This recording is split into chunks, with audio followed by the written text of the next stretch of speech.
بسم اللہ الرحمن الرحیم۔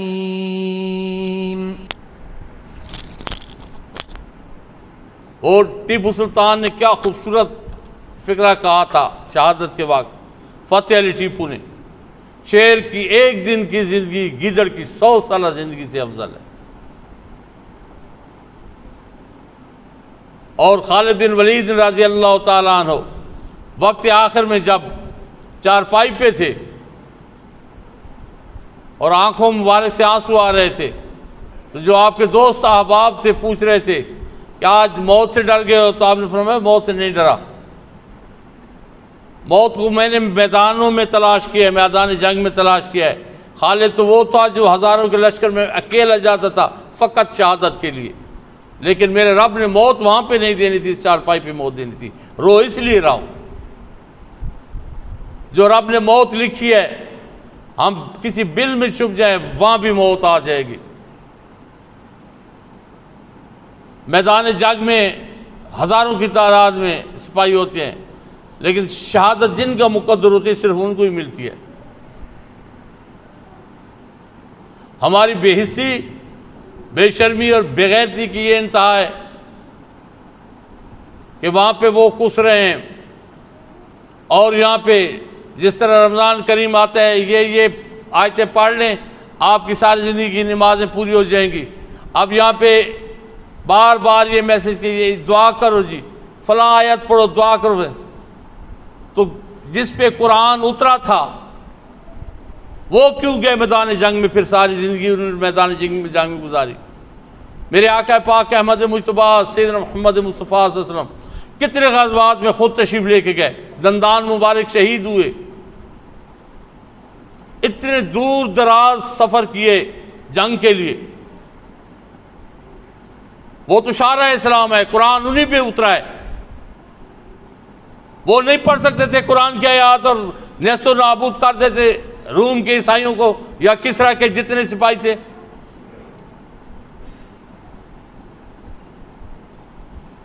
عمر بن خطاب رضی اللہ تعالیٰ نے جب فلسطین فتح کیا، لشکر بھیجا، ابو عبیدہ بن جراح رضی اللہ تعالیٰ عنہ سالار تھے، اور وہاں پہ پہنچ کے محاصرہ کر لیا ان کا، یہودیوں کا۔ تو وہ آیات قرآنیہ پڑھ کے نہیں فتح کر سکتے تھے۔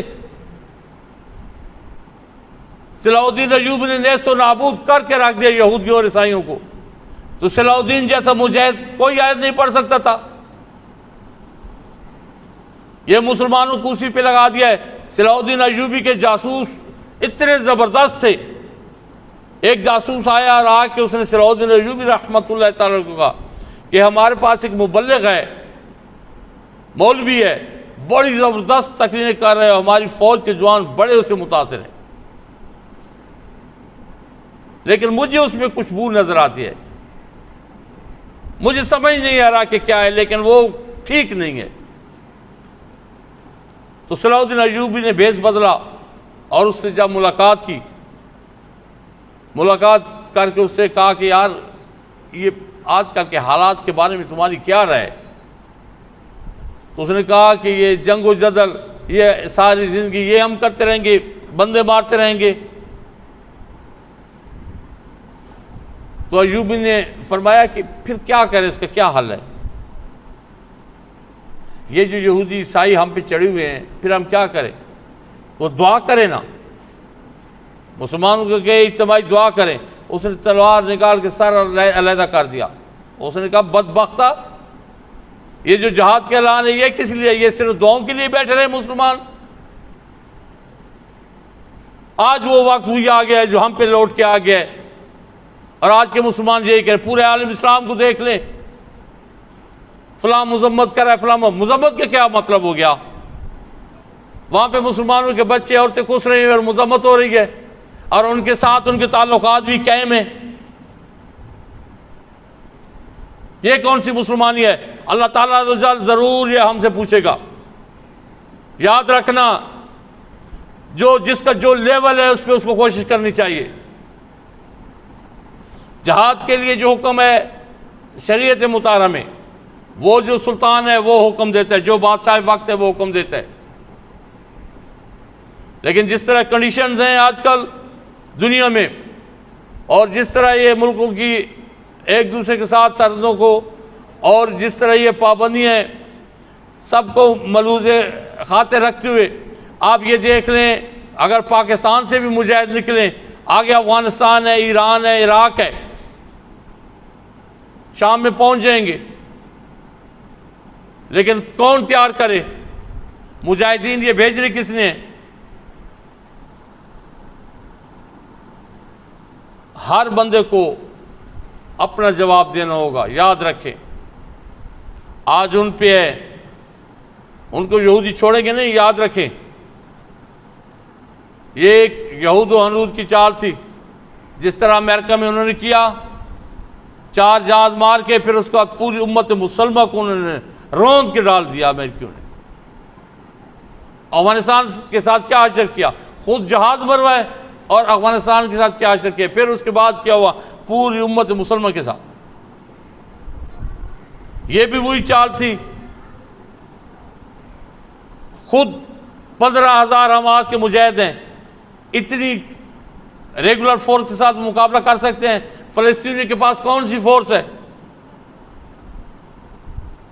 یہ جو ان کو اکسایا گیا ہے، یا تو پورا عالم اسلام ساتھ کھڑا ہوتا ان کے. کوئی ایک اسلامی ملک بھی ان کے ساتھ نہیں ہے. نیت فلسطینی ہے، ان کے پاس کوئی اسلحہ ہی نہیں ہے.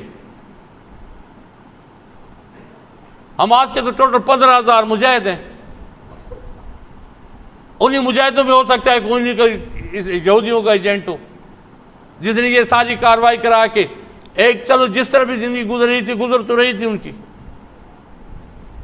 لیکن جو اب ہو رہا ہے یا اس سے آگے جو ہوگا، آپ یہ کسی مسلمان ملک پہ کوئی بھروسہ نہ کہ کوئی ان کے پاس جائے گا. یہ سارے کہنے کی بات ہے میں یہ کر دوں گا وہ کر دوں گا. پہلے کبھی ہوئے ایسے؟ فلسطینی معصوم بچے کچھ رہے ہیں، کوئی گیا اسلامی ملک؟ اور وہ اسلامی ملک ہیں جن ان کے ساتھ تعلقات ہیں یہودیوں کے ساتھ.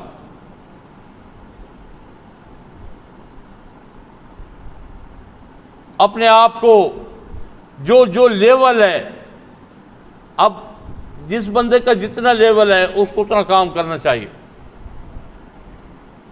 ہم پستیوں میں جا رہے ہیں، دن بدن پستیوں میں جا رہے ہیں. جو اسلام کے احکام تھے ہم نے یکسر چھوڑ دیے ہیں.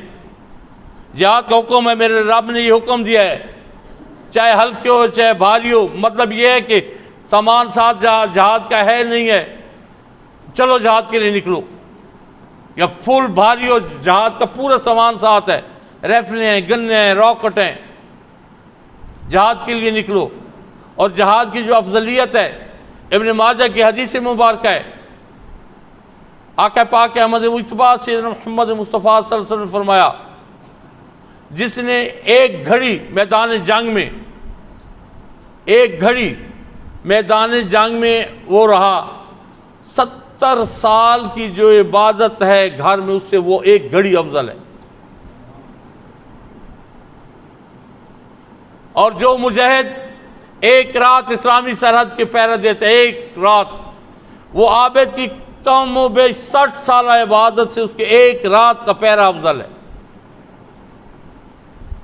اور جو بندہ جہاد کے لیے نکلتا ہے تو اس کے لیے تو قسمیں کھائی گئی ہیں.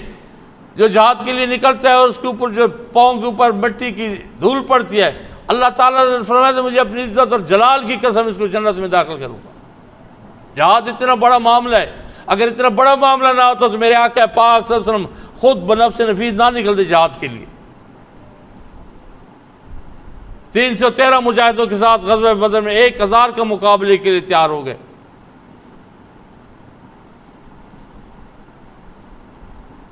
یہ ہمیں کرنا پڑے گا، یہ لوٹ کے آنا پڑے گا دین کی طرف.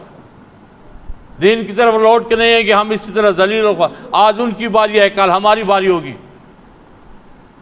یہ جتنی اسلامی مملکتیں ہیں، کوئی یہ نہ کہے کہ ہم جو ہے نا اپنے مذہب میں اور عیاشیوں میں، ضرور سب کا نمبر لگے گا. پھر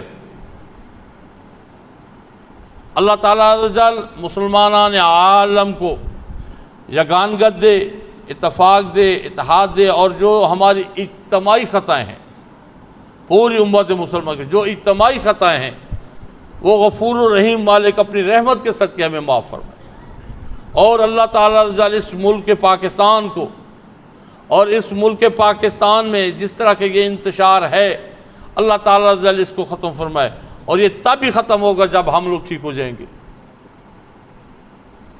یہ میرے رب کا وعدہ ہے، جب تک ہم مجرم ہیں اللہ تعالیٰ ہمیں سزا دے گا، جب ہم ٹھیک ہو جائیں گے اللہ تعالیٰ ضرور ہم پہ اچھا حکمران مسلط کرے گا۔ اللہ تعالیٰ دین مدین سمجھنے کی اور اس پہ عمل کی توفیق عطا فرمائے۔ وما علینا الا البلاغ۔